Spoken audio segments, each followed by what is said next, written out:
안녕하세요. 성남미디어센터 라디오 강사 김소영입니다. 앞서 1, 2강에서는 라디오에 대한 소개와 필요한 장비, 그리고 마을 라디오, 성남에서 참여할 수 있는 라디오 방송에 대해 알려드렸는데요. 이번 3강에서는 팟캐스트와 오디오북에 대해 전해드리겠습니다.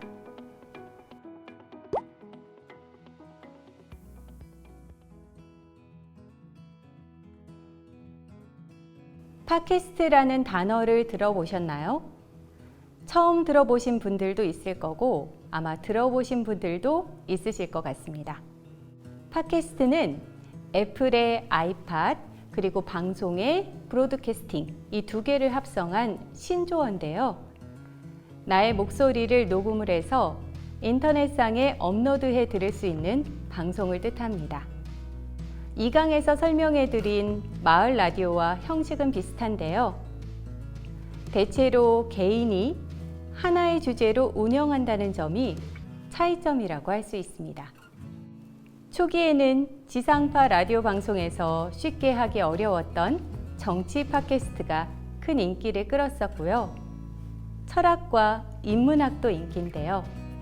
그 외에도 영화, 어학, 문화 콘텐츠도 늘어나고 있습니다.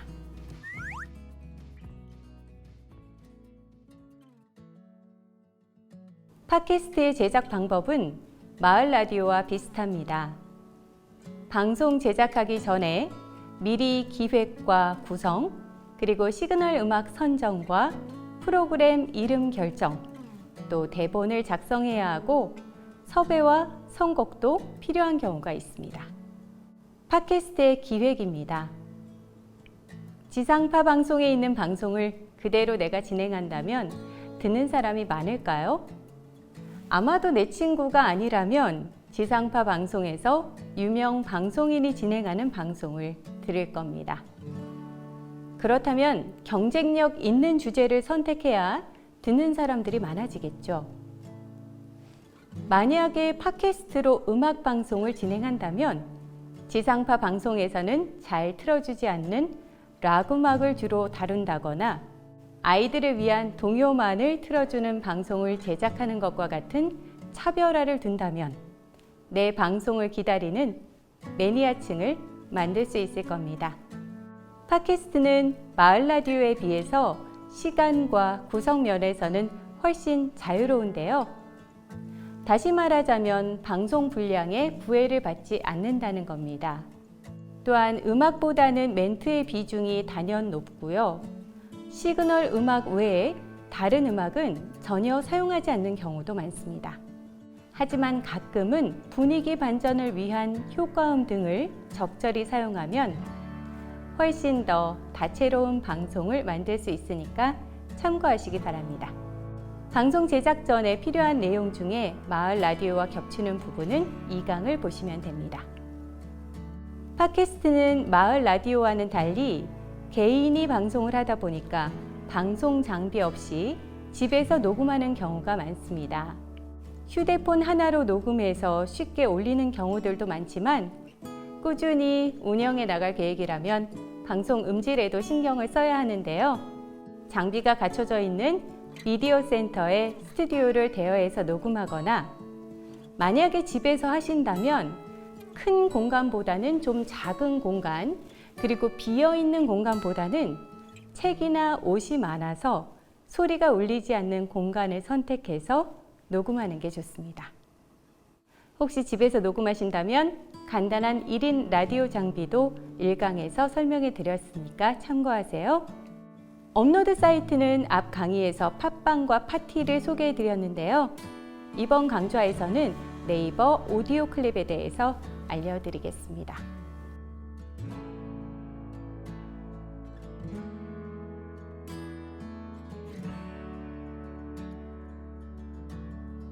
오디오 클립은 네이버에서 운영하고 있는 게 가장 큰 장점입니다. 바로 접근이 용이한데요. 또한 무료 오디오북을 포함해 다량의 오디오북 콘텐츠가 업로드되어 있는 게 특징입니다.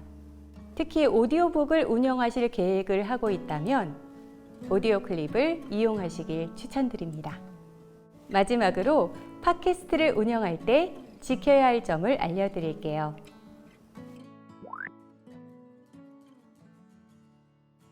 꾸준히 정해진 시간에 업로드하는 게 좋은데요. 정기적인 업로드는 구독자와의 약속입니다. 운영자가 아니라 청취자라고 생각해 볼까요? 어떤 때는 하루 만에 업로드가 되고 어떤 때는 한 달 동안 업로드가 없다면 어떨까요? 청취자가 구독을 누르면 새로운 방송이 올라올 때마다 알림이 오는데요. 정기적으로 알림이 오는 경우 그 방송에 대한 신뢰도도 올라가겠죠. 업로드할 때 예약 업로드도 있으니까요. 혹시 미리 한꺼번에 녹음을 했다면 예약 업로드로 정기적인 날짜에 업로드 되도록 예약해 놓는 것도 방법입니다.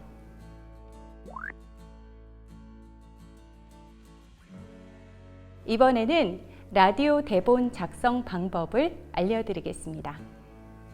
이건 팟캐스트뿐 아니라 1강에서 말씀드렸던 광희의 라디오에 모두 해당되는 내용입니다.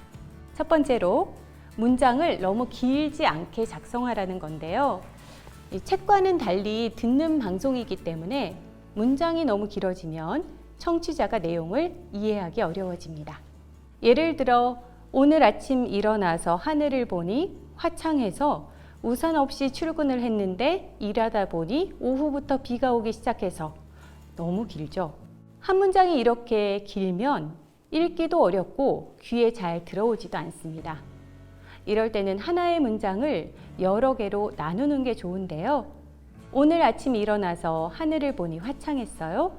그래서 우산 없이 출근했는데 일하다 보니 오후부터 비가 오기 시작했어요. 이렇게 딱 두 개로만 나눴는데도 훨씬 깔끔하게 느껴집니다. 두 번째는 문장을 마칠 때 다나 요를 한 가지로 통일해서 말하지 않는 것이 좋습니다. 방송에서는 통일감보다는 다양함을 좋아하기 때문인데요. 다나 요 한 가지로만 통일하면 듣는 사람이 금방 지루하게 느껴져요. 예를 들어서 오늘 아침에 늦게 일어났어요. 그래서 학교에 지각을 했어요. 선생님께 혼났어요. 하루 종일 기분이 안 좋았어요. 이렇게 요로만 끝내면 너무 가벼운 느낌이 듭니다. 반면 다로만 끝내볼까요? 오늘 아침에 늦게 일어났습니다. 그래서 학교에 지각을 했습니다. 선생님께 혼났습니다. 하루 종일 기분이 안 좋았습니다. 이렇게 다로만 끝난다면 너무 딱딱한 느낌이 듭니다. 그래서 오늘 아침에 늦게 일어났습니다. 학교에 지각을 했어요. 선생님께 혼났습니다. 하루 종일 기분이 안 좋았어요. 이렇게 다와 요를 섞어서 쓰면 좋습니다. 하지만 말버릇에 따라서 다와 요가 너무 어색하게 느껴지시는 분은 억지로 쓰실 필요는 없습니다. 보는 책이 아닌 듣는 방송을 제작하는 과정에서는 대본 작성을 하실 때 구어체를 사용하셔야 합니다. 저도 지금 강의를 위해서 대본을 작성을 했는데요. 대본을 작성하다 보면 문어체를 자꾸 사용하게 돼서 어려움을 겪는 경우가 많습니다. 대본을 문어체로 작성하면 방송 중에 멘트가 부자연스럽고 듣는 분들도 딱딱하게 책을 읽는 듯한 느낌을 받습니다. 특히 신문이나 잡지, 책 같은 인쇄 매체에서 문장을 인용하는 경우에는 문어체로 쓰여 있으니까 더 주의하셔야 되는데요. 예를 들면 종합자료실, 노트북실 및 휴게실이라는 부분을 방송에서 표현할 때는 종합자료실, 노트북실과 휴게실로 바꿔 말하는 게 듣기 편합니다. 대본을 작성하실 때는 중학생 수준의 가능한 쉬운 단어를 사용해야 하며 어려운 한자어나 외국어는 되도록 피해야 합니다. 아파트에 사시는 분들은 아마 이런 안내방송을 종종 들으실 텐데요. 금일 15시 물청소를 실시할 예정이오니 이런 안내방송이요. 이런 경우 오늘 오후 3시에 물청소를 할 예정입니다. 이렇게 바꿔서 작성하시는 게 좋습니다. 금일이라는 한자어를 오늘이라는 우리말로 쉽게 표현할 수 있고요. 15시보다는 오후 3시가 더 친숙하죠. 예정이온이도 앞에 말씀드린 문어체니까 피하시는 것이 좋겠습니다. 청취자 중심의 경어를 사용해야 하는데요. 청취자 중심의 경어를 사용한다는 것을 쉽게 말하면 청취자를 가장 높은 사람이라고 생각하고 진행하는 것을 의미합니다. 예를 들어서 방송에 시장이 게스트로 출연했을 경우 소개할 때 땡땡 시장님 모시고 얘기 나눠보겠습니다. 이런 표현보다는 땡땡 시장 모시고 얘기 나눠보겠습니다. 이렇게 표현해야 하는 건데요. 님자를 안 붙여서 좀 어색하다 하시는 분들도 있겠지만 방송은 청취자를 위한 것이고 가장 높여 대우하기 때문에 출연자를 높이지는 않습니다. 단 직접 부르게 된다면 시장님 이렇게 부르셔야 되겠죠? 기사를 인용하게 된다면 중요한 포인트만 인용해야 합니다. 긴 문장을 작성하면 청취자에게 정보가 제대로 전달되지 못하듯이 중요 포인트만 강조하는 게 좋습니다. 덜 중요하다라고 생각되는 부분은 과감히 생략하시는 게 오히려 도움이 되는데요. 긴 기사에서 가장 중요한 문장을 5개 골라보고 또 3개 골라보고 이렇게 연습하시면 익숙해지실 겁니다. 숫자를 쓸 때도 마찬가지인데요. 숫자를 모두 다 쓰기보다는 3자리나 4자리 숫자 이상은 대략적으로만 표현하는 게 효과적입니다. 예를 들어서 15만 3,675원은 15만 3천여 원 또는 약 15만 원으로 표현하는 게 귀에 더 잘 들어옵니다. 하지만 선거표 수와 같이 정말 중요한 숫자는 끝까지 읽어주시는 게 좋겠죠. 대본 작성법에 대해서 알려드렸는데요. 라디오 대본 작성뿐 아니라 일상생활에서 발표나 강의할 때도 도움이 되실 거라고 생각합니다.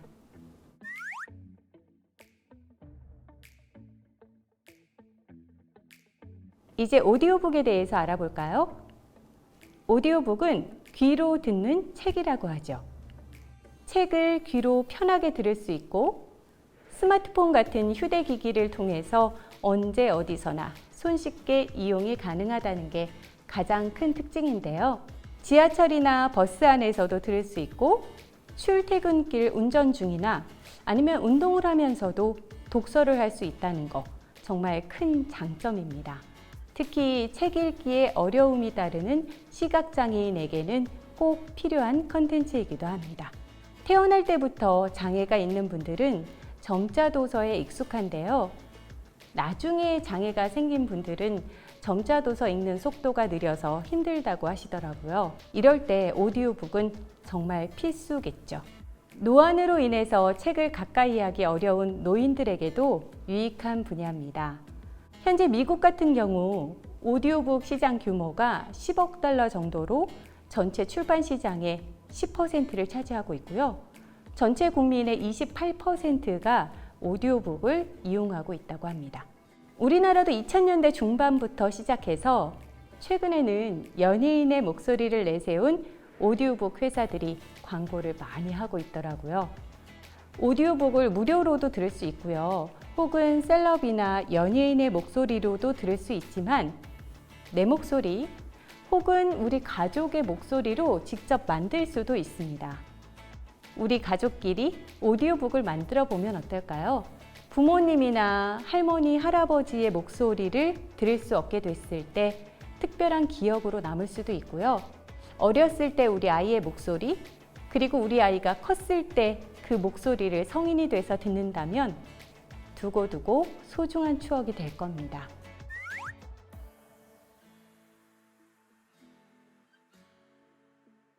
오디오북 제작을 생각하고 있다면 고려해야 할 점들을 알려드릴게요.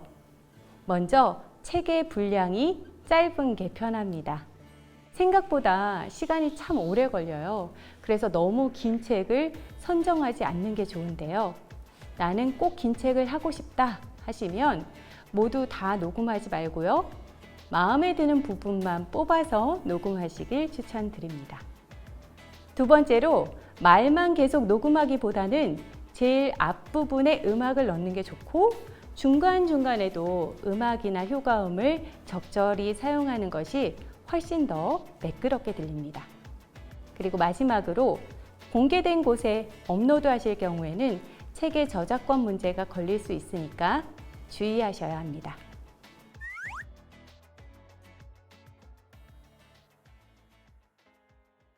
오디오북을 제작할 때 중요한 것, 무엇보다 잘 읽는 건데요. 그래서 낭독 잘하는 방법 몇 가지 알려드리려고 합니다. 낭독을 잘 할 수 있는 방법은 무엇보다도 소리를 내서 많이 읽는 건데요.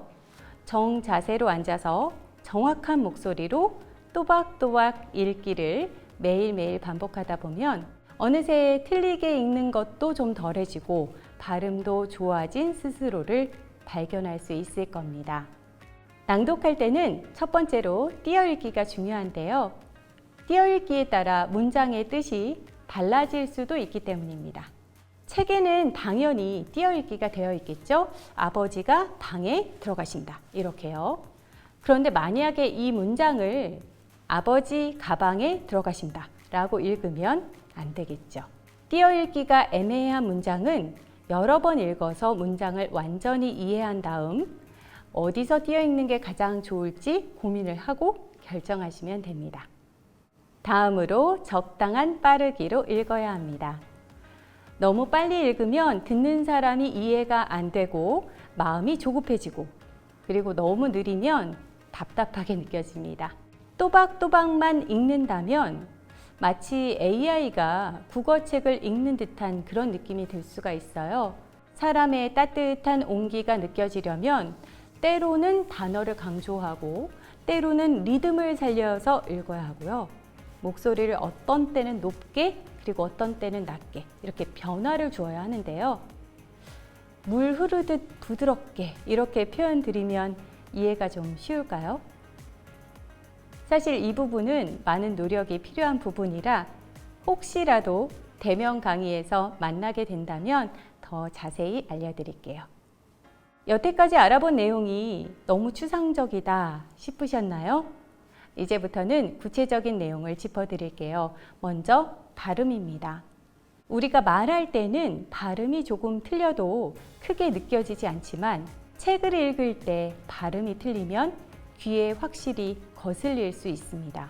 특히 많이 틀리는 발음들이 있는데요. 소유를 나타내는 의입니다. 나의 책은 쓸 때는 나의 책으로 쓰지만요. 읽을 때는 나의 책으로 읽으셔야 하고요. 우리의 집도 쓸 때는 우리의 집이지만 읽을 때 우리의 집으로 읽어야 합니다. 또 한 가지 많이 틀리는 경우가 있는데 앞 글자에 받침이 있고 뒷 글자가 모음으로 시작될 때 틀린 발음을 하기가 쉽더라고요. 꼬치의 경우 대부분 꽃이라고 발음하는데요. 꽃자 밑에 치읓이 뒤로 가서 꼬치로 발음하셔야 하고요. 무릎풀도 무릎을이 아닌 무릎을, 그리고 가장 많이 틀리는 것 달기라고 발음하셔야 합니다. 들어보면 알 것 같은데 실제로 읽으면 실수하는 경우가 정말 많거든요. 신경 써서 낭독하시기 바랍니다.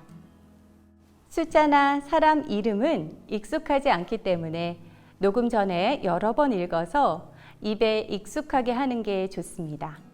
그리고 녹음할 때는 천천히 또박또박 읽어야 합니다. 흔히 어색해서 더 빨리 읽어버리는 경우도 있는데요. 불안하게 들리니까 그러지 않도록 주의하시는 게 좋고요. 만약에 영어 단어나 영어 이름이라면 더 여러 번 연습이 필요합니다. 이번에는 방송이나 낭독할 때 숫자 읽는 법을 알려드릴게요. 숫자 1이 처음에 왔을 때 특별히 달라지는데요. 만 단위 이하에서는 앞에 1을 붙여서 읽지 않고 억이 넘으면 앞에 1을 붙여서 읽습니다. 말로 하니까 좀 어렵죠? 예를 들어 보여드릴게요. 1989년은 1989년이 아니고 1989년으로 하셔야 합니다. 이렇게 만 단위 이하의 제일 앞에 1이 오면 읽을 때 1을 붙여 읽지 않는 거죠. 반면 억이 넘으면 앞에 1을 붙이셔야 돼요. 137000001의 경우에는 억 3,700만 원이 아니고요. 1억 3,700만 원으로 읽으셔야 됩니다. 그런데 관용어로 쓰이는 경우 억만장자, 억만년을 산다 또는 금강산 12,000봉 이런 경우 그대로 사용합니다. 같은 숫자여도 읽는 방식이 다를 때도 있습니다. 숫자를 읽을 때 바로 뒤에 있는 단어와 자연스럽게 어울리도록 1, 2, 3, 4 혹은 하나, 둘, 셋, 넷 이 둘 중에 하나로 읽어야 합니다. 숫자 7 뒤에 인이 써 있다면 7인보다 7인이 더 어울리죠. 뒤에 명이 써 있다면 7명보다는 7명이 더 자연스럽게 느껴지네요. 나이를 표현하는 단위인 세와 살 앞의 숫자도 읽기 어려워하는 경우가 많은데요. 마찬가지로 숫자 13 뒤에 세가 있다면 13세, 살이 있다면 13살로 낭독하시는 게 좋겠습니다. 낭독 잘하는 법을 제가 간단히 추려봤는데요. 정말 많은 내용들이 있고 아이들의 학교 생활에서도 또 일상생활에서도 도움이 될 수 있는 것들이 많으니까요. 나중에라도 직접 찾아보고 자주 익혀서 바른 말을 쓰시면 좋겠습니다. 이번 강의에서는 오디오북과 팟캐스트에 대해 알아봤습니다. 이번 온라인 강의를 통해서 내 목소리에 날개를 달다 라는 주제로 다양한 라디오에 접근하는 방법에 대해 알아봤는데요. 어떻게 많은 도움이 되셨나요? 여러분들이 각자의 목소리에 날개를 달고 멋지게 방송하는 모습을 기대합니다. 그동안 함께 해주셔서 감사합니다. 김소영이었습니다.